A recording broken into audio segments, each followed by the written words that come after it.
பேசிட்டே இருக்கணும். ஆனா அவங்களுக்கு தான் பிடிக்காது.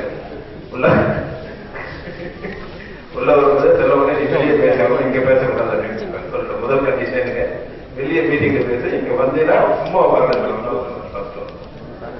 ஒரே ஒரு நிகழ்ச்சியை மட்டும், ஒரே ஒரு விஷயத்தை மட்டும், ஒரு பாடத்தோடு ஒரு ஒரு பதங்கிற மாதிரி ஒரு சம்பந்தப்பட்ட ஒரு நிகழ்ச்சியை மட்டும் நான் இந்த நேரத்துக்கு அவர் அது மூலமா அவர் என்ன வெளியே ஒரு விஷயம் பண்ணாரு. அதாவது செம்பருத்தின்னு ஒரு படம் நான் எடுத்துட்டு இருக்கும்போது அந்த படத்துக்கு 9 சாங்ஸ் 7 சாங்ஸ். அப்ப எப்படியே படம் ஆரம்பிச்சவங்க நான் ஷூட்டிங் போகணும். 3 மாசம் வெயிட் பண்ணிட்டேங்க. சரி போக எந்த பார்க்கல இருக்கணும் எங்க பண்றது பண்ணாரு. நான் சொன்ன சார் ரொம்ப கஷ்டமா இருக்கு. நான் ஓன் ப்ரொடக்ஷன் வேற ஆயிடுச்சு. இல்லைன்னா எனக்கு லாக் ஆகும் சார். சரி நாளைக்கு பிளான் பண்ணாரு. அதாவது அந்த ரீரெக்கார்டிங்ல நோட்ஸ் கரெக்டா 10:15 மணிக்கு கம்போசிங் ஸ்டார்ட் பண்ணாரு. 11:20 கம்போசிங் முடிச்சாரு. அதாவது 1 hour 5 minutes முடிச்சாரு. 7 சாங் கம்போஸ் பண்ணி கொடுத்தாரு. இதுதான் அந்த 7 சாங்குமே அந்த வருஷத்தோட மிகப்பெரிய ஹிட் பண்ண சாதனை. அப்போ 1 hour ஒரு படத்துக்கு அதுவும் வேற ஒரு படத்துக்கு ரீரெக்கார்டிங் பண்ணிட்டு இருக்க அந்த ஒர்க்ல அவங்களுக்கு ட்ராக் கொடுத்துட்டு எங்களுக்கு பண்ணி கொடுத்தேன். மிகப்பெரிய அது எப்படி பண்றதுனால எப்படி சாத்தியமே இப்ப நினைச்சா கூட எனக்கு மிகப்பெரிய வியப்பா. அதாவது இன்னைக்கு ஒரு சாங் கம்போஸ் பண்றதுக்கு பல நாட்கள் ஆகுது, பல மாதங்கள் ஆகுது, பல வாரங்கள் ஆகுது. ஆனா கூட 1 hour ஒரு படத்தை ரெக்கார்ட் பண்ணி கொடுத்துட்டாரு. இன்னொரு விஷயம் கூட இந்த இசைக்கு இப்பதான் நான் கார்த்திக் வரும்போது பார்த்தேன். கார்த்திக் வரும்போது ராஜேந்திர தான் வராதாங்கிற மாதிரி இருக்கு. அவங்க கார்த்திகை நான் குழந்தையா பார்த்தா இப்ப பார்த்தா அவங்க அப்பா அம்மா இருக்கு. ஆனா அவர் மட்டும் அப்படியே நான் அன்னைக்கு பார்த்தா மாதிரியே அப்படியே இருக்கு. அவருடைய இசைக்கு எப்படி வயசு தெரியும். இப்பதான் வரும்போது நண்பர் சொன்னார், உலக அழகி கிளியோபாத்ராவுக்கு தான் வயசே கிடையாது, எப்பவுமே பேரழகி அப்படின்னு.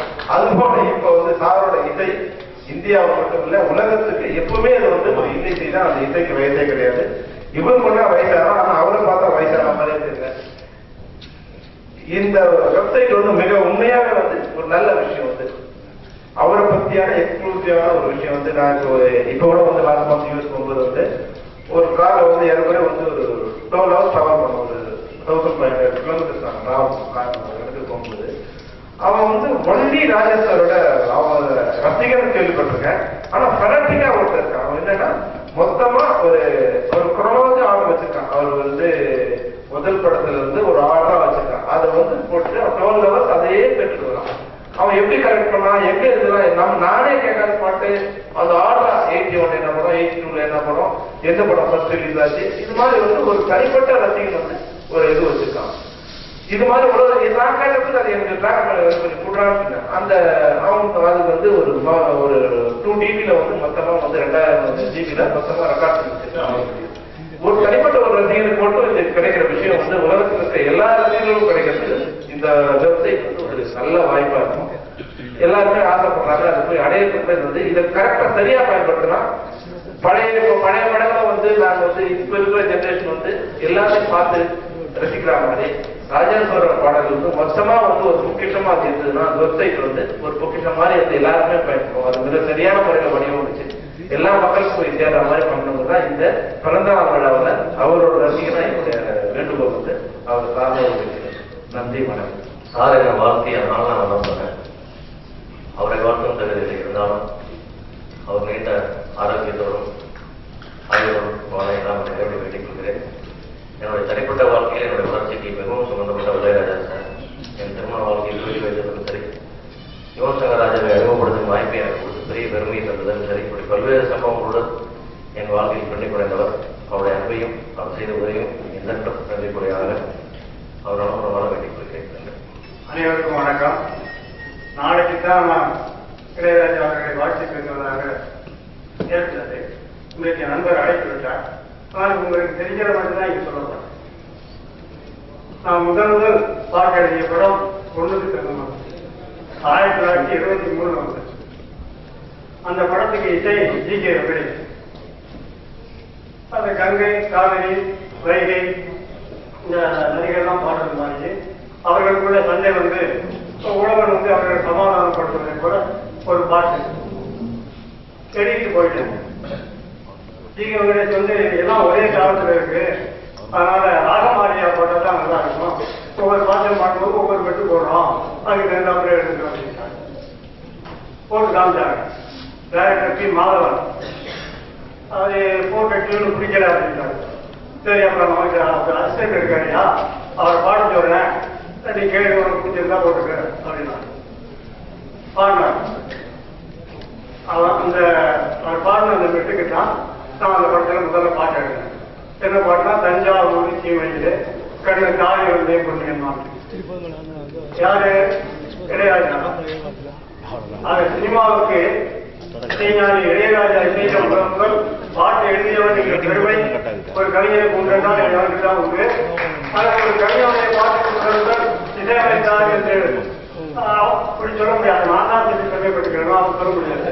ஆக இதுதான் அப்படிப்பட்ட சிறப்புக்குரிய இளையராஜா அவர்கள் 100 ஆண்டு காலம் நோய்நொடி இல்லாமல் நலமோடும் வளமோடும் வலிமோடும் பொலிவோடும் வாழ்வாமல் வாழ வேண்டும் என்று வாழ்த்துகிறேன்.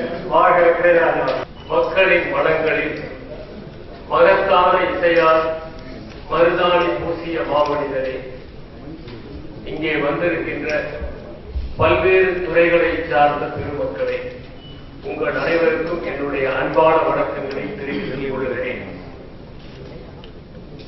இசையின் இனிய பரிமாணங்களை தொட்டு காட்டி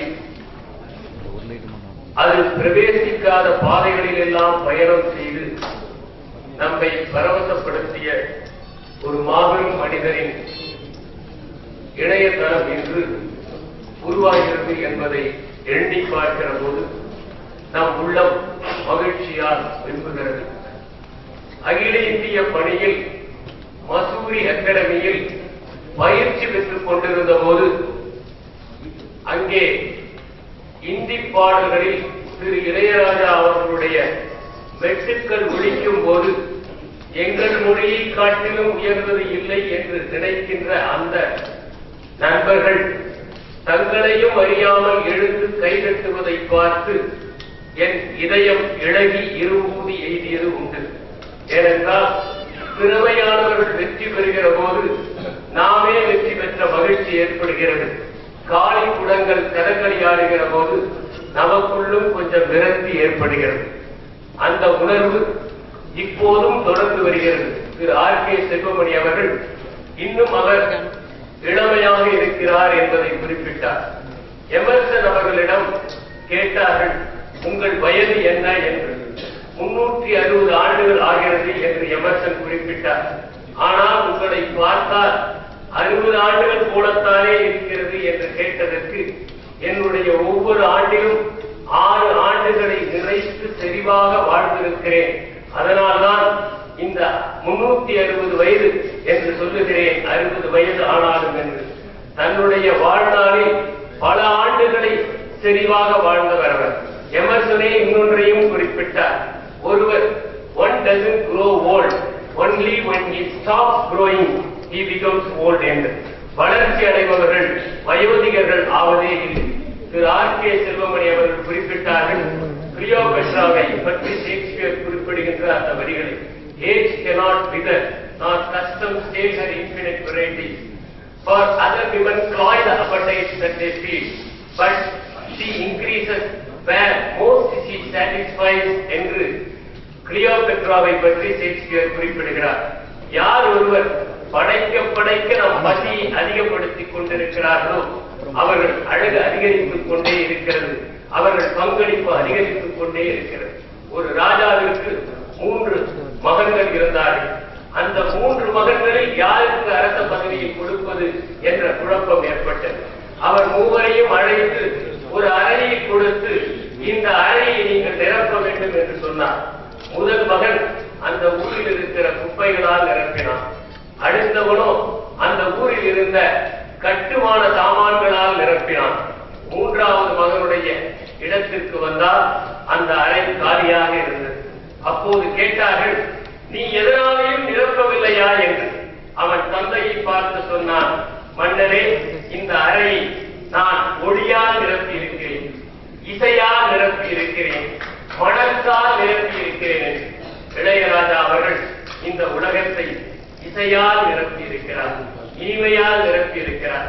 கருணையால் நிரப்பி இருக்கிறார், நறுமணத்தால் நிரப்பி இருக்கிறார், பரிவால் நிரப்பி இருக்கிறார், மகிழ்ச்சியால் நிரப்பி இருக்கிறார், நிரம்பி வழிகிறார் ஒழுகுகிறவர்கள் மத்தியில் என்று மட்டும் கூறி என்னுடைய வாழ்த்துக்களை தெரிவித்துக் கொண்டு, வாழ்த்துவதற்கு வயதே தேவையில்லை, ஏனென்றால் கடவுளையும் நாம் வாழ்த்துகிறவர்கள் என்று கூறி